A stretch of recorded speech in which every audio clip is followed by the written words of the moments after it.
RCR, la red que comunica y une al Perú. Recientemente tuvo lugar en Lima un foro de colaboración público-privada, convergencia entre la minería y la agricultura. Es posible, ¿no? Organizada, entre otras instituciones, por la Fundación Friedrich Naumann, ¿no? Y en este foro se plantearon algunas experiencias y también perspectivas de la actual coyuntura de nuestro país, sobre todo ligadas a las inversiones mineras y a la convergencia con la agricultura, ¿no? Creo que ese es un tema bastante relevante en el momento actual, ¿no? Si bien es cierto, hay una coyuntura que nos gana muchas veces en el aspecto político, pero también es pertinente observar lo que significa la agenda del día a día en el interior del país, sustancialmente en aquellas zonas que son ligadas a la actividad de la minería propiamente, ¿no? Para conversar sobre este particular, y le agradezco la amabilidad de compartir esta invitación de RCR, Red de Comunicación Regional, nos acompaña el señor José Muñoz, él es coordinador de proyectos de la Fundación Friedrich Naumann. Le agradezco la amabilidad. Muchas gracias también. Explíquenos brevemente los objetivos que tiene la Fundación en este momento. Con mucho gusto, señor Hernández. Efectivamente, represento en este caso a la Fundación Friedrich Naumann. La Fundación Friedrich Naumann es una fundación política alemana. En Alemania hay la posibilidad de cada partido político de generar o de fundar, tener una fundación política. En este caso, la Fundación Naumann está enfocada en la promoción de valores liberales, es decir, del Partido Liberal Alemán, que en alemán es la FDP. En ese sentido, nosotros estamos desde noviembre del año pasado implementando la oficina. En este caso, la oficina de la Fundación Naumann es una oficina regional. Nosotros desde acá vemos la gestión de proyectos de 6 países, Colombia, Chile, Ecuador, Venezuela, Bolivia y Perú. Y especialmente en Perú estamos enfocados en promover la economía social de mercado, promover los derechos humanos, la libertad, fortalecer las capacidades de diferentes entidades también públicas y privadas, y trabajamos también mucho el tema de formación política para nuevos líderes, para líderes políticos, no solamente de Lima, sino de todas las regiones donde podemos intervenir. Por ejemplo, este año hemos realizado un programa bicentenario en 4 ciudades del país, o en 4 regiones. Estuvimos en Junín, en Cusco, en Arequipa y en Lima. Y también desarrollamos diferentes proyectos de formación política con socios que tenemos en todo el país.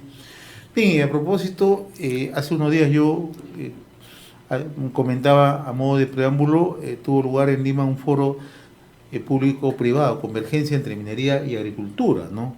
Y bajo la pregunta, ¿es posible, no? Entonces, de aquí, de una u otra manera, cabe proyectar, ¿no?, la siguiente interrogante, ¿no? ¿Qué tan importante significa para nuestros países un desarrollo sostenible entre agricultura y minería? Le digo esto porque en nuestras colectividades, en el Perú, sustancialmente muchas veces por el aspecto de desinformación y en algunos casos, porque existe manipulación, no se brinda la información pertinente, ¿no? Correcto. Efectivamente, ese es en realidad el 6º foro que realizamos con diferentes temáticas donde buscamos el diálogo entre el sector público y el sector privado. La verdad que todo el año las diferentes temáticas han sido percibidas de la mejor manera. Y la propuesta que tenemos, o mejor dicho, por qué nos interesa involucrarnos en el desarrollo sostenible o en el desarrollo económico del país, creo que tiene bastante sustento por 2 temas específicos. En primer lugar, Perú es un país minero. Perú es un país que mucho del desarrollo que tiene hoy en día, con todas las falencias que aún demuestra en muchas brechas que hay que cerrar, han sido en muchos de los casos por el desarrollo económico debido a la minería y también porque hay una estabilidad económica. Esos son aspectos que no debemos de dejar de lado. Por otro lado, si nosotros vemos los últimos números del desarrollo agrícola también en el país, Perú se está volviendo un país a nivel mundial exportador de excelentes productos agrícolas. Tenemos, por ejemplo, por dar algunos ejemplos, somos el número 2 en el mundo en la exportación de espárragos, somos el número 2 también en la exportación de arándanos, y digamos en la región solo competimos con México y Chile principalmente en este sentido. Entonces, sin duda, tiene mucho sentido enfocar también el desarrollo económico del país en lo que es el desarrollo agrícola. Pero claro, ahí viene la pregunta, ¿cuál es el punto de encuentro entre la minería y la agricultura? Normalmente el enfoque del sector minero, de las empresas, las corporativas mineras internacionales y también nacionales, ha estado enfocado sobre todo en la responsabilidad social corporativa. Hoy en día se habla también de otros tipos de enfoques que pueden generar mucho valor a la sociedad o a la sociedad que se ve beneficiada finalmente por proyectos mineros. Justamente en el foro que desarrollamos junto al Instituto Invertir, y nosotros en realidad venimos ya haciendo algunos estudios también con otros socios como la Asociación de Contribuyentes del Perú, lo que hemos encontrado es que hay alternativas. Y una alternativa que en algún momento también se trató de forjar acá en el país fue el tema del impact farming. ¿Qué es el impact farming? El impact farming busca generar hubs o centros, digamos, de divulgación de buenas prácticas, tanto tecnológicas como de desarrollo agrícola, para que éstas, digamos, vayan extendiéndose en las regiones donde se propagan. De este modo se genera valor, digamos, se centraliza el valor y todos los que están acompañando eso se benefician, por ejemplo, de la tecnología que se inserta en la zona, de los nuevos canales para la cadena de valor, para llegar a nuevos países, obviamente cumpliendo ciertos estándares y también profesionalizando lo que es la producción agrícola. Hay que tomar en cuenta que según números que manejamos, todo el conocimiento relacionado a mejor producción está en su gran mayoría en Lima. Entonces a las regiones no llega necesariamente esa transferencia de buenas prácticas, esa posibilidad de gestionar proyectos agrícolas que puedan ser también exportaciones para diferentes lugares del mundo, ¿no? Ahora, existen experiencias en el país donde sí hay una asociatividad entre minería y agricultura sostenible, ¿no? Pero, ¿qué es lo que ocurre en algunas jurisdicciones, algunas localidades donde no se pone en marcha estas buenas prácticas que usted menciona o estos hubs que sería lo ideal, ¿no? Porque hay experiencias interesantes en América Latina. ¿Qué es lo que falla? Efectivamente. En realidad no creo que sea solamente, o no creemos que sea solamente un solo tema el que evita que esto se dé. En realidad hay varios temas que son fundamentales. Nosotros, por ejemplo, hemos analizado la macrorregión sur en términos de recepción de canon minero. Lo que hemos visto es que hay un enfoque muy grande solamente en pequeñas localidades. Por lo tanto, las capacidades incluso de los gobiernos regionales de poder gestionar este dinero que queda excedente es un poco limitada porque está muy centralizado el gasto.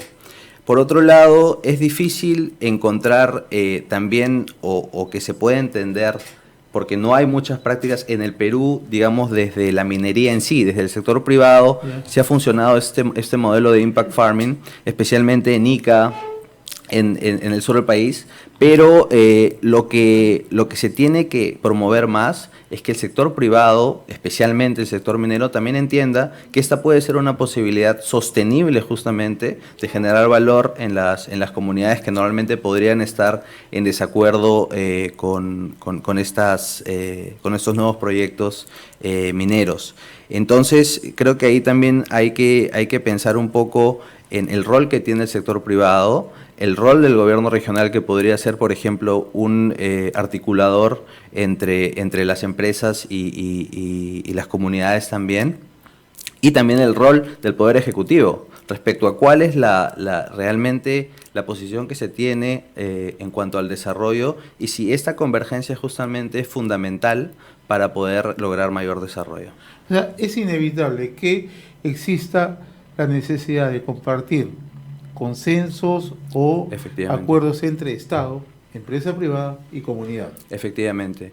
En el análisis tuve la oportunidad de leer unos estudios de un centro de inversión Lampadia, que justamente mencionaban que para que los proyectos mineros finalmente no se caigan, no depende solamente de la oposición en este caso, sino que hay diferentes pilares de soporte de los proyectos. Y justo están los que usted ha mencionado, la sociedad en sí, el poder ejecutivo, las empresas a través de sus inversionistas, incluso también del Poder Judicial. Entonces, estos pilares del soporte de un proyecto tienen que estar muy bien enfocados en dar un mensaje claro respecto a cuál es el desarrollo que se debe promover finalmente. Ahora, en el foro se plantearon en modo de casuística dos experiencias, ¿no? Una es el caso de la ampliación de Toquepala como modelo. ¿Por qué Toquepala puede ser un proyecto modélico? Efectivamente, en el foro se tocó el caso de Toquepala. Yo me quiero reservar el derecho de hablar sobre Toquepala porque es un caso que conozco realmente no tan ampliamente como si otros casos, como puede ser el de Tía María o el de, Sí, o el de vamos a Conga, conversarlos, ¿ya? si No, fuese esos ambos posible. casos vamos a conversarlos, ¿sí? ¿Ya? Ahora, pero de una u otra manera. En el caso, por ejemplo, de Tía María, para ya Ujú. arribar a lo que queremos. ¿Por qué Tía María es factible o no es factible desde su punto de vista? Desde mi punto de vista, Tía María debería ser factible justamente por la importancia del proyecto a nivel, digamos, de impacto que puede tener en la economía. En ¿Ya? realidad, si hemos visto los últimos estudios, por ejemplo, de apoyo de la aceptación social del ¿Ya? proyecto en Islay, podemos ver que ha crecido. Ahora está más o menos en un 60%. Eso significa que de algún modo se están estableciendo efectivamente consensos. Entonces la pregunta es, ¿qué falta para llegar a lograr, si queremos plantearlo desde los pilares de soporte, qué falta para poder llegar a tener esos consensos desde todos los niveles? Y esa es una pregunta que no debería ser bidimensional o dicotómica en el sentido de decir esto es factible o no es factible, sino más bien pensar en es factible, pero hay que encontrar la forma de que sea factible y de que finalmente todos los involucrados se puedan ver beneficiados y se agregue valor en la sociedad o en la comunidad. Donde Ese es un buen aporte al que usted menciona y que de otra manera contribuye a darle, si se quiere, un mayor peso a la visión que tiene en estos momentos el propio gobierno, ¿no? Porque el propio gobierno dice, nosotros vamos a esperar que se otorgue la licencia social, ¿no? Pero la licencia social, que es un término por demás muchas veces abstracto, ¿no? Porque no existe como tal, pero lo ideal sería que vaya con un acompañamiento, y este acompañamiento tiene que ser empresa, Estado y comunidad. Volvemos a lo que mencionábamos hace unos instantes, Correcto. la necesidad que se tiene que generar sinergias en los tres estamentos, ¿no? Claro que sí. Y, por ejemplo, si nosotros queremos enfocarnos en el Estado como un ente que agrega valor a las diferentes regiones, en la empresa que puede agregar valor a la comunidad, porque está trabajando ahí, porque la gente también quiere sentir que está desarrollándose económicamente, y si también queremos agregar valor para las mismas empresas, para que generen y tengan la seguridad de invertir en el Perú, es importante que se sienta realmente o que se tenga esa percepción y que impacte directamente en los bolsillos de la gente de las comunidades. Porque si no se tiene esa percepción, si no es así, entonces finalmente va a ser muy difícil encontrar también licencias sociales. Ahora hay que ver también que el tema de las licencias sociales en algunos casos también son mal utilizadas. Digamos, utilizadas por algunos movimientos políticos o algunos dirigentes políticos que tienen finalmente otro interés. Yo tuve la oportunidad de estudiar específicamente, yo soy politólogo, estudiar el caso de Conga, que finalmente es un proyecto que nunca fue, en realidad, o hasta ahora no ha ido. Y lo que se puede ver ahí es que cuando uno identifica a los actores sociales involucrados, hay diferentes niveles de actores sociales, que no necesariamente es la empresa contra la comunidad. Incluso dentro de los mismos grupos que se oponen en ese entonces se oponían a la minera, habían también discrepancias. Entre los dirigentes y las comunidades habían discrepancias. Y ahí encontrábamos diferentes subniveles también de conflictos. Entonces es bastante complejo, no es solamente, creo que, y eso la evidencia también demuestra que no solamente se trata de dos caras de la moneda, sino que dentro de cada uno de estos casos, porque cada uno de estos casos tiene también una propia historia, que también es muy significativa al final del día para poder entender qué está pasando en cada Lo lugar, que usted ¿no? menciona de Conga es bastante, creo, pertinente abordarlo, ¿no? Porque en Conga, en este caso, Newman y Yanacocha hicieron un trabajo bastante interesante en lo que se llamó el primer anillo, ¿no? Las comunidades cercanas, circundantes al proyecto, ¿no? Y la oposición era más externa, ¿no? ¿Por qué? Porque tenía finalidad política, ¿no? Y aquí yo quiero volver a ese tema porque es recurrente, ¿no? Porque el Estado, cuando tiene que actuar, el Estado no solamente tiene que informar, sino generar niveles de confianza, ¿no? En lo que naturalmente exigen las poblaciones. ¿Qué exigen las poblaciones? Contar con capacidades básicas, ¿no? Correcto. Agua, desagüe, Definitivamente. conectividad, etcétera. Eso es labor del Estado. Definitivamente. La tarea del privado, la tarea del empresario en este caso es generar condiciones también apropiadas con niveles de ingreso que permitan justamente como capacidad de retorno hacia la población y que éstas sean bien utilizadas, ¿no? Pero en Conga ocurrió exactamente lo que a veces uno dice, se trabajó en el primer anillo, exacto, yo conozco un poco el tema, se trabajó bastante bien. El tema vino la utilización política y la falta de decisión política de parte del gobierno, ¿no? Sí, en algunos estudios que se han realizado también está claramente evidenciado que los costos políticos, es decir, el oponerse o estar a favor de un proyecto minero, en algunos casos tiene costos políticos muy altos o ha tenido costos políticos muy altos. Por lo tanto, la posición de algunos gobiernos ha sido básicamente esperar un poco y ver los resultados de, a veces encuestas incluso, de su popularidad para tomar decisiones específicas. Y también, por otro lado, su reacción no ha sido preventiva, sino más bien siempre post, digamos, siempre ha reaccionado después que el conflicto ha estallado. Cuando si nosotros queremos hablar de convergencia, queremos hablar de diálogo, de consensos, debería ser un acompañamiento constante. Y por otro lado también debemos entender que no todo necesariamente depende del Poder Ejecutivo en sí, porque los gobiernos regionales acá juegan un papel importantísimo, y los gobiernos locales también, porque finalmente mucho del dinero que se recibe del canon minero va a los gobiernos locales o regionales. Entonces, en muchos casos, si nosotros nos ponemos a analizar cómo se ha gastado ese dinero también, nosotros hicimos el análisis en Arequipa, en la macrorregión sur, podemos ver que los proyectos justamente son proyectos pequeños que no atacan las brechas sociales que se tienen en la zona por justamente la naturaleza de estos proyectos. Son proyectos de menor envergadura. El otro día el Instituto Peruano de Economía hacía un estudio de la atomización, decía. Exactamente. Están atomizados. Pablo Bustamante Lampadia también dice lo mismo, exactamente, ¿no? O sea, se necesitan generar hub que la gente sienta, ¿no? Correcto. Que son proyectos que pueden tomar una maduración mayor en el tiempo, en el espacio, pero tienen un efecto mucho más directo hacia las poblaciones, generación de empleo, reversión económica, etcétera, ¿no? Exactamente. Y justamente este tipo de proyectos deberían enfocarse en todas las brechas de desarrollo social.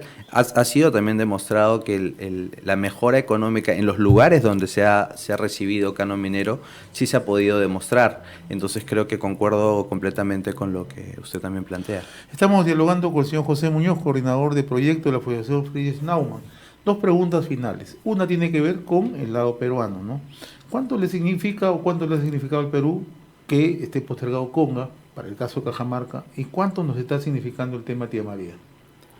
Económicamente creo que me costaría un poco dimensionarlo. Pero en términos, digamos, de términos sociales, en términos de un mejoramiento de calidad de vida de las poblaciones. Creo que el problema fundamental o el costo fundamental de no hacerlo es también el no concretizar cuál es la posición que se tiene desde el Ejecutivo, desde el empresariado también, de la importancia que tiene el sector minero para el país, de realmente sentarnos a pensar en una forma sostenible de generar proyectos. O sea, no es una casualidad que dos proyectos de gran envergadura que tendrían un gran impacto económico en el país estén estancados. Entonces hay que preguntarnos, no cuando está el conflicto, no cuando la gente salga a las calles y diga, no, nos vamos a oponer rotundamente a este proyecto, sino desde ya encontrar a través, no sé si la mejor forma son los foros públicos privados, podría ser una forma, mesas técnicas, donde realmente ya se encuentre una forma y donde participen además todos.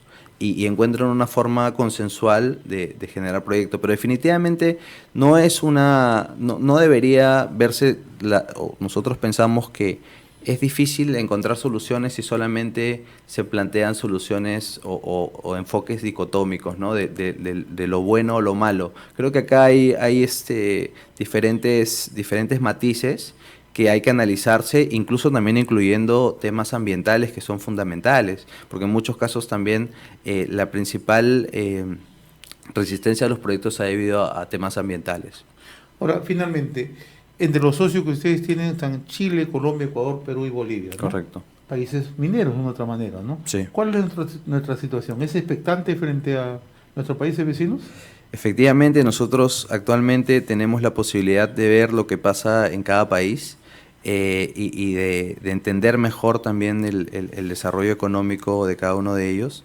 Y lo que podemos ver, o la percepción que se tiene de afuera del Perú, en realidad es positiva. A pesar que nosotros podamos pensar que no nos va tan bien económicamente, es bastante positiva, sobre todo porque se puede percibir que hay estabilidad económica. Es decir, que no hay un movimiento social muy grande, por ejemplo, que esté representando una posición rotundamente antiminería. En Chile, ahora, por ejemplo, los problemas que hay se deben en gran medida a una también percepción de la sociedad de que no ha generado para sí desarrollo económico. A pesar que los números demuestran que sí se ha generado, también la percepción es bastante negativa en cuanto a cuánto se han podido recibir, digamos, de ese desarrollo económico. Entonces, ahí también hay trabajo pendiente en cuanto a cuál es el modelo o cómo debe ser la forma de generar progreso en cada país. Ecuador está avanzando bastante en términos de minería, ¿no? Gran minería, ¿no? Sí, en Ecuador nosotros lo que hemos podido percibir, no trabajamos este tema específico de minería, pero sí trabajamos con socios que hacen estudios económicos de diferentes temáticas, y lo que podemos ver es que, claro, la resistencia a digamos, dejar de subvencionar ciertos aspectos que han sido subvencionados durante mucho tiempo, realmente es muy grande, y a la par eso se ve también como un gran peligro. Eso es algo bueno que tenemos en el país, en el Perú, que nosotros, por ejemplo, no subvencionamos el gas, como lo hacen en Ecuador. Entonces, no hay una resistencia, digamos, tan grande de tanta gente que depende realmente de esa subvención y que además está acostumbrada a ello. Entonces, hacer ese cambio, muchos presidentes lo están intentando, pero tiene costos políticos también altísimos. Colombia ha aperturado el tema minero, ¿no? Ha generado una legislación más abierta, ¿no? Colombia ha generado, también tiene algunos conflictos, Sí, conflictos ambientales, sociales, ha aperturado, y lo que podemos decir de Colombia también está más enfocado en digamos, los estudios económicos que se han realizado allá. Es que Colombia actualmente está pasando también por una situación que esperemos no se complique políticamente, porque se puede notar en algunos estudios que se han realizado también en la región que la influencia de alguna ideología que promueve la violencia está presente. RCR, la red que comunica y une al Perú.